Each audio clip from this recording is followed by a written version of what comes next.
બનાસકાંઠાના ડીસામાં સૂર્યનારાયણ જાણે અગનગોળો ફેંકી રહ્યા હોય તેવી સ્થિતિ સર્જાઈ છે, જ્યાં આજે પણ અંગ દજાવતી ગરમીએ જનજીવનને બાનમાં લીધું હતું।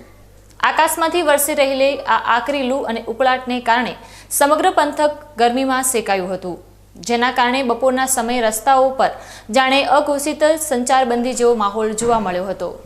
ડીસા શહેર અને આસપાસના વિસ્તારોમાં આજે ગરમીએ માજા મૂકી હતી, જ્યાં મહત્તમ તાપમાનનો પારો 42.4 ડિગ્રી સુધી પહોંચી જતા લોકો તોબા પોકારી ઉઠ્યા હતા। દિવસ દરમિયાન તાપમાનના આંકડાઓ પર નજર કરીએ તો ગરમીની ભયાનકતાનો અંદાજ આવી શકે છે।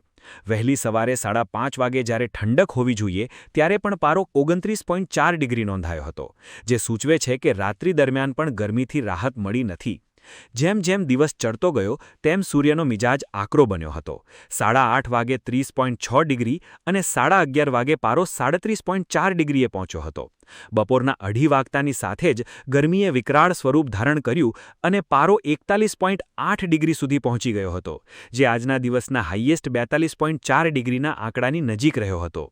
સાંજે 5:30 વાગ્યાના સમયે પણ તાપમાન 40.6 ડિગ્રી જેવું ઊંચું રહેતા ગરમીનો પ્રકોપ યથાવત રહ્યો હતો।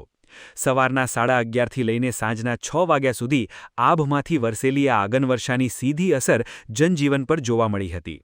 સતત ઊંચા તાપમાન અને ગરમ પવનોના કારણે લોકોએ કામ વગર બહાર નીકળવાનું ટાળ્યું હતું, જેના પરિણામે શહેરના મુખ્ય માર્ગો અને બજારો સૂમસામ ભાસતા નજરે પડ્યા હતા। લોકો ગરમીથી બચવા માટે ઠંડા પીણા અને એસી પંખાનો સહારો લેવા મજબૂર બન્યા હતા, જ્યારે પશુ પક્ષીઓ પણ પાણીની શોધમાં વ્યાકુળ જોવા મળ્યા હતા। હવામાન વિભાગના આ આંકડાઓ સાક્ષી પૂરે છે કે ડીસા હાલ ગરમીના હોટસ્પોટમાં ફેરવાઈ ગયું છે।